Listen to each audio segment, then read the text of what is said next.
tonight on the Final Play. Does he know what to do, and then, how's he doing it? The Saints' first preseason test shows plenty of room for improvement. We're breaking down the key areas to concentrate on. Plus, this is the toughest division right now in football. Reggie Bush looks at what the Saints have to do to avoid a setback from last year's playoff run. And we're going to take you around Southeast Louisiana for a check-in on our college football teams.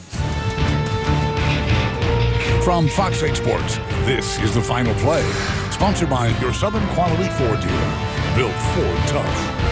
And Nissan.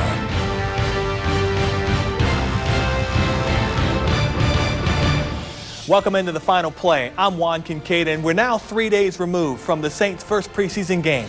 A win against the Jacksonville Jaguars that left Sean Payton and his coaching staff with far more questions than answers, particularly about personnel. Sean Fazan gets us started tonight. We're exactly 4 weeks away from the start of the regular season, but for the Saints, that's an eternity. So for the coaches, through 14 practices in one preseason game, the evaluation remains intense. All of it gets factored in, I said to him, we talk about every snap of that game gets looked at closely.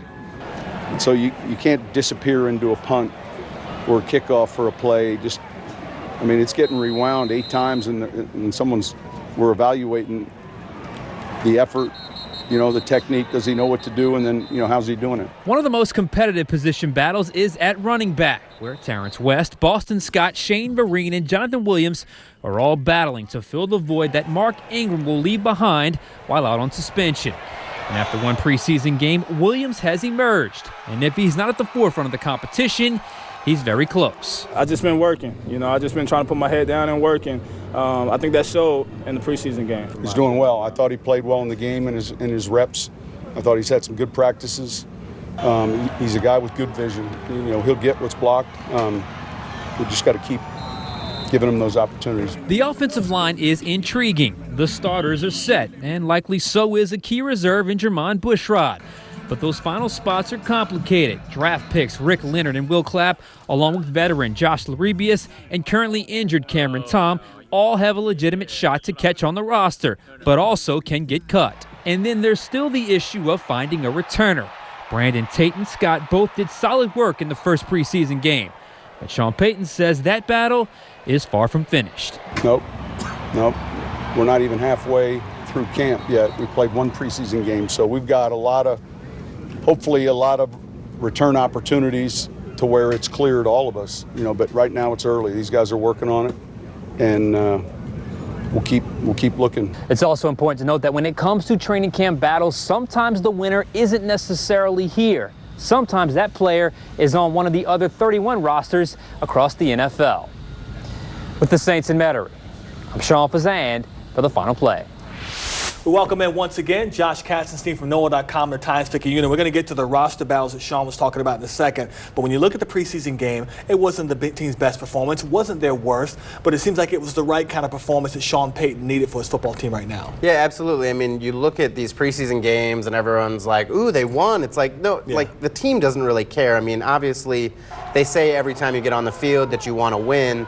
But ultimately, I bet the coaches were more enamored with what happened in the first half when it was mostly the starters on the field. And there were definitely some problematic things. Obviously, you have Tom Savage in there instead of Drew Brees. No Andrus Peat. You don't have Cam Jordan or Alex Okafor out there. But still, the offense did not move the ball very well. The defense gave up 3 long drives. It only ended up being 13 points, but still, that's not what you want to see. And based off how the defense had been practicing for the first 2 weeks of training camp, I think they were all a little disappointed. And Sheldon Rankins said, it was a good time for this to happen because they'd rather realize that they have work to do now than a month from now. One thing that was interesting in the press conference Sean talked about was this was really their first opportunity to tackle. That's kind of surprising that up until this point, we're almost 2 weeks into camp, that they haven't done any tackling, live tackling in practice. A little bit. But nothing to this extent. Yeah, it's a hard thing to do in practice because you don't want to, take on extra risk and put these guys, in situations where they might get hurt. But at the same time, there are fundamental things that you need to work on, such as tackling, and you need to build up the guys' readiness to tackle and to be tackled. So I understand where he's coming from with, not doing it necessarily, because most of the guys that have tackled, I mean, they're doing all these drills and stuff, but at the same time, if we see that they're not tackling well the first few weeks of the season, that this will come back and be a question. Let's go back to the roster spots for a second, because I can't remember a time when Sean Payton had so many difficult decisions to make on a roster, because there's so much depth on this football team. Are these going to be the hardest cuts he's made since he's been here? I think so. I think I'd go back to what Mickey Loomis said before training camp started about how a lot of these scouts come into camp and they just want to be surprised. Mm-hmm. They love a guy that comes out of nowhere to make the roster, but there's just not that many opportunities for that to happen this year, because you look at most of, 21 of 22 starters, depending on how you look at it, are back from last season. They added their draft picks you assume are going to make it. They signed a few veteran free agents that you have to assume are going to make it. So there's just not that many opportunities for these undrafted rookies to come in and make it. So it could come down to a draft pick being cut this year, or like a second-year guy that was promising last year, and not, if Justin Hardy or his family's watching this, like, I don't mean anything by it, but a guy like Justin Hardy, who was so important for them last year, he has an uphill battle this year just because there's so many other defensive backs that are trying to make the team. Which is the toughest position cut? Offensive line, linebacker, or running back? And they're all three tough. It is pretty tough. I would say probably the offensive line, because linebackers, you can keep an extra linebacker knowing that they'll contribute on special teams. A guy like Nate Stupar, probably not going to help you on defense, but if he's one of your best special teams players, you probably want to keep him around. I would say the offensive line, though, just because you have 2 draft picks there, a 4th and a 7th rounder. Neither of those guys are guaranteed, because you look at the starting 5. They signed Jermon Bushrod, a veteran, obviously, who has position versatility. Josh Aribias has position versatility. And then all of these rookies are coming in. It could just be those 2 veterans and everyone else gets cut. Or it could be, the 2 draft picks and then the veterans get cut. So I think come down to money. Yeah, it could, not necessarily. Possibly with a draft pick versus a late draft pick versus a veteran guy? I don't know necessarily, because I think really at this point they just want the guys that are going to help them win. And I think Peyton and Loomis have been around long enough that I don't know that money is really dictating what they want to do. Give me the argument for and against playing Drew Brees, not just in the second game, because he didn't play to the 3rd last year, but playing him at all in the preseason. So the argument for is obviously that you want to get him on the same page with the new players, and frankly on offense there aren't that many. I guess it would be, Traquan Smith would be a big one. Some of the running backs that he'll be working with, maybe like a Jonathan Williams or a Boston Scott. Just get some game reps together, see how they get along. But the obvious argument against is, why would you put this guy at any risk? Now, he's obviously proven that he can stay healthy over the course of his career. I mean, he's only missed 1 game due to injury for the entire run since 2006 that he's been here. But what does he really have to prove at this point in August, Last thing here, and real quickly, Sean Payton needs to see what in this next preseason game? I think he just needs to see the offense be better. I think as much as we want to rely on Drew Brees and the stout offensive line and Mike Thomas and Alvin Kamara and all this stuff, the defense, I think, has been better for most of training camp so far. And the offense, obviously, no Drew Brees against the Jaguars, but it was pretty stagnant. So I think you want to just see that the offense can find its rhythm, just have one really nice drive, maybe to open up the game. And then I think that would probably put a lot of people at ease. But again, Drew Brees didn't play into the 3rd preseason game last year. We'll see if he makes it into game number 2 this Friday. Josh Katzenstein from NOAA.com and the Times-Picayune. And here's a reminder that our coverage of the Saints continues tomorrow night with the return of the Black and Gold Review Show. Join former Saint Deuce McAllister, Sean Vazan, and me tomorrow night at 10:35 as we get you caught up on all things Saints. And we'll look ahead to Friday's home game against the Cardinals. And remember, you can ask all of us a question just by using the FinalPlay app and clicking on the Final Word feature. And we're going to have more Saints coming up on the Final Play, including a look back on Taysom Hill's progression at quarterback. Is he any closer to being named the Saints' backup? And later, what will it take for the Saints to top last season's playoff run? I asked former Saint Reggie Bush for his thoughts.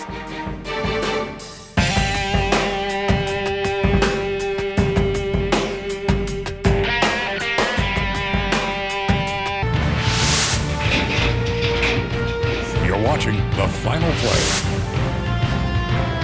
Our Fox 8 catch of the week comes from the practice field and from one of the newest Saints that's been showing that he's more than just a one-trick pony. Special teams ace Brandon Tate with the sweet catch off the arm of Tom Savage. Tate lays out for it and hauls it in. That's why it's our Fox 8 catch of the week.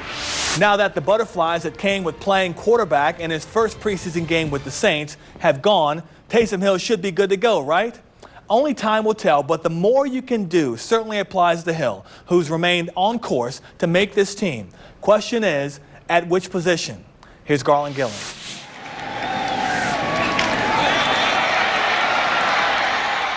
It's been over 11 months since Taysom Hill played quarterback in an NFL game. Yes, there was some nerves, but Hill no doubt impressed in his Saints quarterback debut. He led the black and gold in rushing and passing against the Jaguars. It was a long time coming, so I was definitely excited. Pre-game jitters, I had a lot of high hopes and expectations for myself going into the game, and it just felt good to be back on the field playing quarterback under center. Hill passed for 72 yards and rushed for 52. In the NFL, running quarterbacks take a beating, and many coaches rather their quarterbacks stay in the pocket. I think everyone's aware that that's a part of my game, and that makes me unique and creates difficulties for the defense. And so I think that there's this balance of, hey, we don't want to take away from you being you, but let's try to limit any shots or be smart when you do it. There's a first for everything in football, and for Hill, that was against the Jacksonville Jaguars. He had never played quarterback and special teams in the same game ever. We went down, we had a punt return, we tried to block the punt, and then the very next drive I started, so I'm running off the field trying to get my gloves off, throwing the sideline, and then, luckily we just took a knee because I wouldn't have touched or thrown a ball for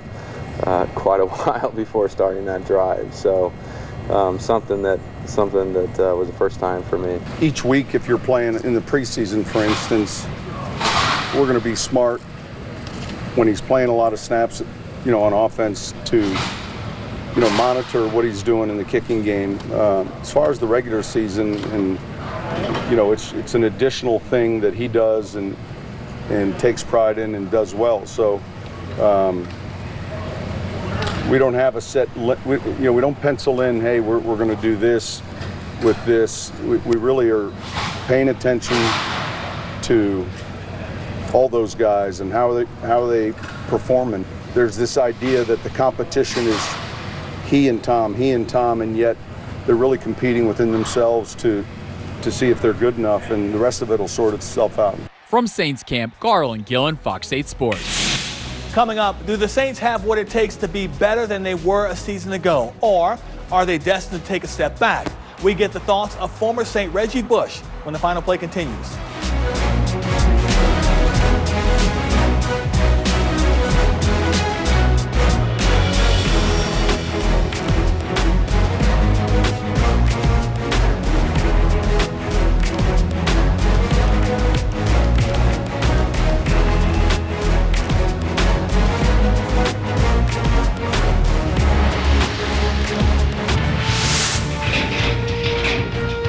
Watching the final play. One of the biggest challenges for the Saints this season, not becoming complacent. In years past, Sean Payton's teams have struggled the year after having a successful season. It's something that former Saint Reggie Bush understands all too well. Recently, he and I caught up to talk about the Saints, how good they can be, and how they can avoid another dreaded pitfall.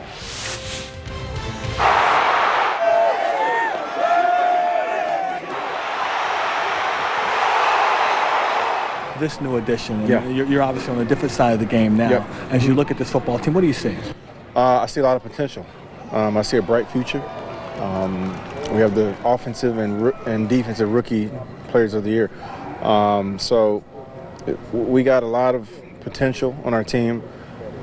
Just watching practice right now, it reminds me a lot of how we were in 2009. The scrappiness, the competitive, fire, the desire to go out here and play well, but also that desire to send the defense home mad, right? And that was our goal. Every practice that year was, if the defense wasn't going home miserable, then we didn't do our job, and I can see the same thing vice versa, right? And so that kind of competitive fire is going to serve them well, because this is the toughest division right now in football. You know, at least one of them anyway. Based on the 2009 season, obviously we know how it all ended there. 2010, you come back and it's a difficult year, and it's tough to repeat that. What advice would you give this football team that right now they're saying the sky is the limit after having a good season last year? Yeah, well, it's funny you mention that because 2006 had a great season, right? We went all the way to the NFC Championship game. That was very similar to this team now. And we were one half away from going to the Super Bowl, right? And so I remember leaving that game thinking, oh, we're going to the Super Bowl next year. You know, we're going to the Super Bowl next year. You know, we got a great team, and we couldn't have been more wrong. And that's what's humbling about this game is that it doesn't matter what you did last year. It doesn't matter how well you played last year. The momentum that you expect to carry from last year to this year, this is a new team, right? There's new players, there's new pieces here. There's new people here who you have to get on the same page with the rest of the guys, right? And so, you know, I guess the teachable, you know, point or moment is just that to have a short-term memory. The quicker you can forget about last season, the better off you're going to be for this year. Same thing for us in 2009, right? The Super Bowl hangover, right? And you know, the quicker you can forget about, you know, that stuff and focus on this year and treat this year as it's a brand new season, it's going to serve you, you know, so much more better. Such a young team right here. So is it more difficult to guard against complacency when you're dealing with a bunch of players, especially a bunch of their key players, Kamara, Lattimore, they're young guys? I would agree with that because, again, that goes back into just, you know, looking back at what you did the prior season, right? And so you get somewhat complacent mentally. It's not physically. You're going to grind. You're still going to work your butt off. You're still going to go out there and, you know, go in the gym and work hard and on the football field. It's the mental aspect of it, you know. And this game is 80% mental, 20% physical. Everybody in this league is fast, big, strong. Every team has guys that are all-stars. That can knock your head off, you know, if you're not paying attention. So the edge is in the mental game, and that's how you win football games. And then also with the team chemistry.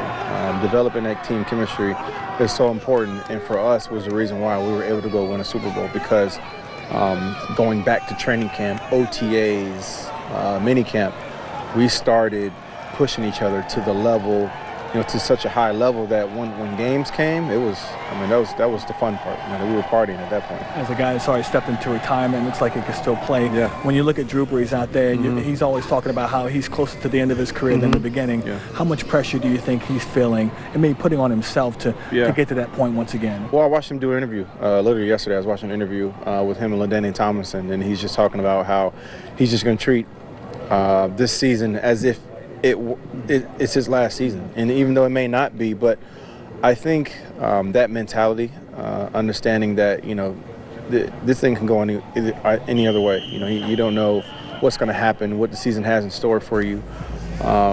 You know, and LT asked him a question: if you win a Super Bowl, is that it? You know, are you going to ride off into the sunset? You know what I mean? We all want to end our career on that note, every last one of us. You know, and unfortunately, we're not all blessed to be able to do that. This team has the ability to be able to do that, to go win a Super Bowl this year. Now, it's easier said than done. They're going to see everybody's A game. They're not going to sneak up on anybody this year.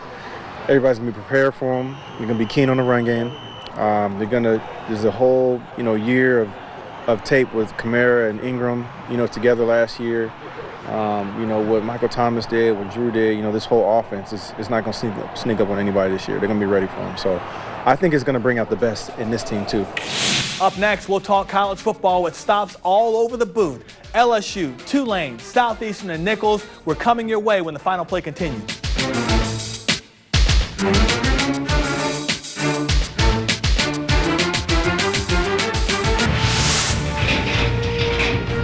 You're watching the Final Play.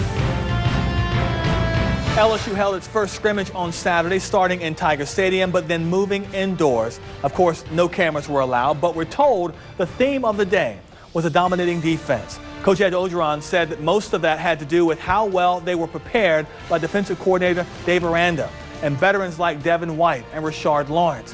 While he was predictably tight-lipped about the quarterbacks, Orgeron did say that the offense was sloppy with way too many penalties. Coach O adds that at this time of camp, with the season just weeks away, the most important thing is staying focused on what matters inside their own building. We block out the noise. We have to.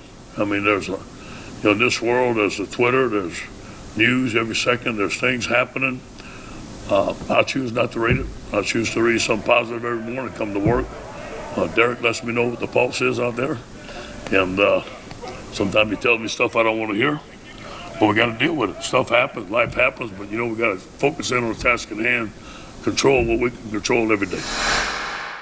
As for Tulane, the Green Wave were never ranked in the top 25 last season, but they were among the best in the country when it came to converting fourth downs, ranked 21st. Head coach Willie Fritz said part of that had to do with their lack of a strong kicking game.